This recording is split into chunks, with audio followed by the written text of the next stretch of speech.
Fala pessoal, mais um vídeo do Financeirês. Hoje a gente vai falar sobre a JHSF3, a queridinha de muitos youtubers como o Primo Rico, o Pit Money. Eles têm essa empresa na carteira justamente pelo portfólio interessante que ela proporciona. Hoje a gente vai dar uma olhadinha nas informações financeiras que não são tão atraentes, mas mostrando que é um player que tem chance de crescer ainda no mercado. É uma empresa relativamente nova, tem 14 anos de fundação e 13 anos apenas de bolsa de valor, tem 100% das suas ações em ON, atua na rede de shopping e hotelaria, também participação e incorporação no setor imobiliário.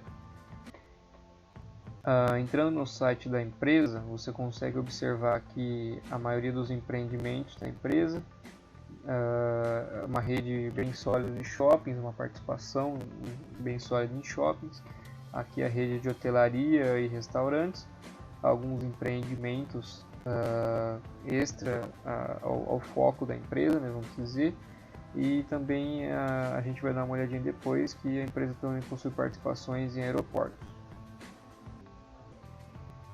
Já na perspectiva financeira, a gente vê que a empresa não apresenta um gráfico tão atraente, né, uma volatilidade grande, provavelmente um beta de volatilidade muito alto.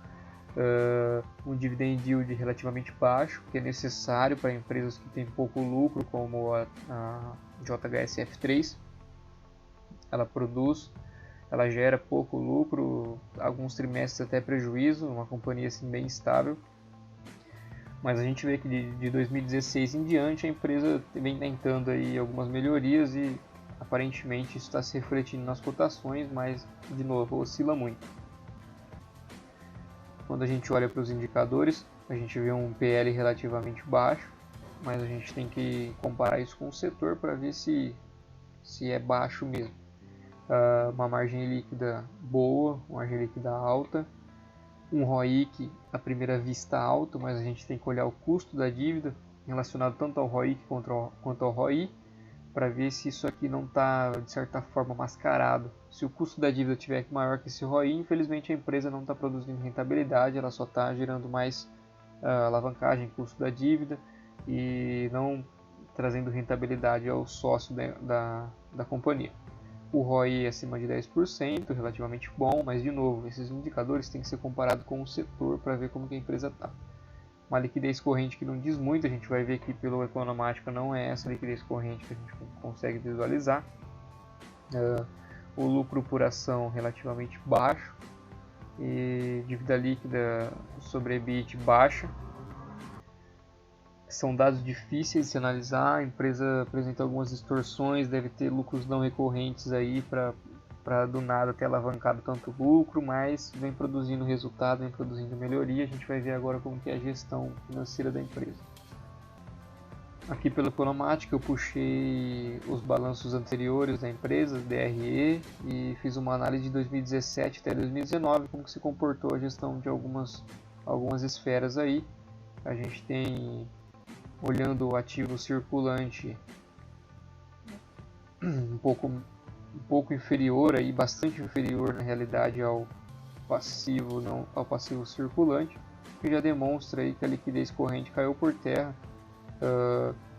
CCL já negativo, olhando de cara, um capital circulante líquido, mas a gente vai olhar isso de maneira mais específica na gestão de capital de giro da empresa. Olhando a liquidez aí de 2017 em diante, a gente vê aqui que ficou um pouco estacionada a liquidez corrente, até mesmo caiu e está voltando a crescer aí, tentando ter uma reação no último trimestre de 2019. Como a gente observou, está um pouco distorcida a liquidez corrente das fontes aqui, algo normal, relativamente normal, depende do ponto de vista que está sendo usado na análise. A gente tem aqui de liquidez imediata extremamente baixa, cresceu um pouco nos últimos anos, justamente pela alavancagem que a empresa fez, os empréstimos, conseguiu um pouco de caixa, mas a gente vê que esse caixa foi gerado principalmente por financiamento, a gente vai conseguir visualizar depois, mas é basicamente isso. A companhia conseguiu aí gerar 18% de caixa suficiente para pagar as dívidas de curto prazo. mas um pouco irrelevante. A liquidez geral se manteve relativamente estável, porque a empresa apresenta uma rúbrica de investimento no ativo não circulante muito grande, por conta dos investimentos que faz. E o único problema aí é que a gente está aqui na gestão do capital de giro. A empresa precisa converter seus investimentos aí em capital de giro, né? Fazer caixa, diminuir os empréstimos de curto prazo. A gente vê que o saldo de tesouraria ele vinha aí negativo de 2017 em diante, e pela primeira vez aí nesses últimos anos esboçou um número positivo aí nas relações de caixas e aplicações financeiras, menos os empréstimos de curto prazo e longo prazo da companhia, esboçando aí que a empresa teve uma melhora no saldo de tesouraria. Necessidade de capital de giro não oscilou muito, começou a ter uma oscilação boa de 2018 para frente, um negativo representando um bom número de necessidade de capital de giro, um número relativamente normal, não precisa dizer nada de extraordinário. Capital circulante líquido péssimo, a empresa tem mais passivo circulante do que ativo circulante, prejudicando muito a liquidez da empresa. A empresa precisa melhorar esse capital de giro urgente. Quando a gente olha aqui a relação de empréstimo de curto prazo dentro do passivo circulante, 7% de empréstimo de curto prazo dentro de toda a aquisição de passivo circulante. Baixo, relativamente baixo, que empréstimo de curto prazo é extremamente oneroso para o capital de giro, então a empresa no curto prazo está se endividando bem, vamos dizer. No longo prazo a gente já tem o cenário de 22% de dívida de longo prazo empréstimo de financiamento de longo prazo em relação ao passivo não circulante. Em relação à rentabilidade, que era o que eu queria chegar e mostrar para vocês, o ROI sempre performou abaixo do KD em todos os anos analisados aqui, em todos os trimestres analisados, e tcharam, o ROI que a gente viu lá de 10%, quando a gente olha o ROI 11%, você fala, putz, uma empresa com ROI de 11%, uma ótima empresa, vou investir nela, vou ter retorno. Aí você olha o custo da dívida, justamente 17, quase 18%, aí a empresa não consegue performar acima do custo da dívida dela, não trazendo rentabilidade ao associado, ao sócio, proprietário. Enfim, a empresa não consegue esboçar rentabilidade porque o custo da dívida está muito alto, está sobrepondo isso. Então a empresa tem que administrar essa despesa financeira, esse passivo oneroso, equilibrar isso aí para diminuir esse KD, esse custo da dívida e, logicamente, aumentar aqui lucro operacional. O ROI aqui já é com lucro operacional retido, abatido do imposto de renda, aí, líquido no caso, né? Então a empresa precisa melhorar essa demonstração aqui financeira, essa rúbrica financeira, esse indicador financeiro ROI. A gente vê isso aqui pelo NOPAT, né? NOPAT investimento. A empresa precisa melhorar o lucro operacional líquido aí, que é o NOPAT. O investimento está crescendo e o lucro operacional líquido, de certa forma, está até acompanhando. Mas ele tem que aumentar ainda mais se a companhia quiser continuar se endividando da mesma forma, vai ter que produzir mais lucro operacional para acompanhar os investimentos dela, produzindo assim um ROI acima do KD, gerando rentabilidade para o associado. Mas, particularmente, eu acho que está bem longe dessa realidade. Aqui a gente tem zero porque a despesa financeira estava zero no economático, não sei por que estava zero, mas enfim, a empresa tem que se atentar muito a esse detalhe de rentabilidade que está sendo prejudicial para a empresa. A gente tem aqui margem líquida oscilando bastante. De 2018, final de 2018 para frente, começa a ter uma margem líquida positiva, a empresa começa a ser lucrativa, não sendo rentável ainda em relação à rentabilidade, mas conseguindo ser lucrativa, uma boa margem líquida. A gente vê que o lucro aqui vinha num processo de degradação, desagregando o valor para a empresa, diminuindo o patrimônio líquido, né? E aí, no final de 2018, coincidentemente, né, no final de 2018, a empresa também consegue aumentar o seu lucro líquido aí, tendo algumas oscilações aqui, caindo bastante, mas no final das contas aqui produzindo um lucro bem interessante. Tem que ver se isso aqui não é proveniente de não recorrentes, majoritariamente de não recorrentes, mas ainda assim a empresa produziu um resultado muito interessante nesse último trimestre. O que desagrada é a relação ROI e custo da dívida, mas em relação à lucratividade foi um resultado bem interessante da empresa no último trimestre. que foi o quarto trimestre de 2019, em relação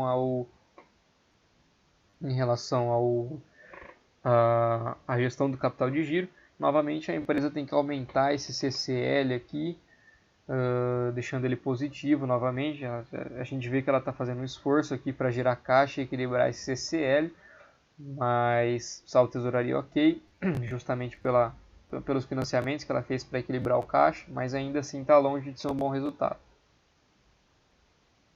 A gente vê aqui o patrimônio líquido vinha caindo, justamente pelos prejuízos acumulados no patrimônio. Teve uma alta, a empresa conseguiu esboçar um aumento do patrimônio líquido, conseguiu voltar a receita no patamar de 2015, um pouco estacionado, aí a gente vê a receita nos últimos 5 anos. Resultado financeiro negativo, a empresa aí apresenta despesas financeiras altas, provavelmente, por isso que o resultado financeiro está negativo, está lidando aí com bastante juros. Lucro líquido, a gente vê que a empresa conseguiu um turnaround, vinha de um prejuízo, conseguiu esboçar um bom lucro líquido relevante aí nos últimos 2 anos. Margem aumentou, aqui a gente não tem margem líquida, justamente porque deu prejuízo, não tem ROE. Caixa aumentou, a gente tem que ver de que forma que esse caixa aumentou. A dívida está relativamente estável, está no patamar consideravelmente normal para o setor. Dívida líquida sobre EBITDA caiu bastante, um bom indicador aí, 1.1, deu uma melhorada.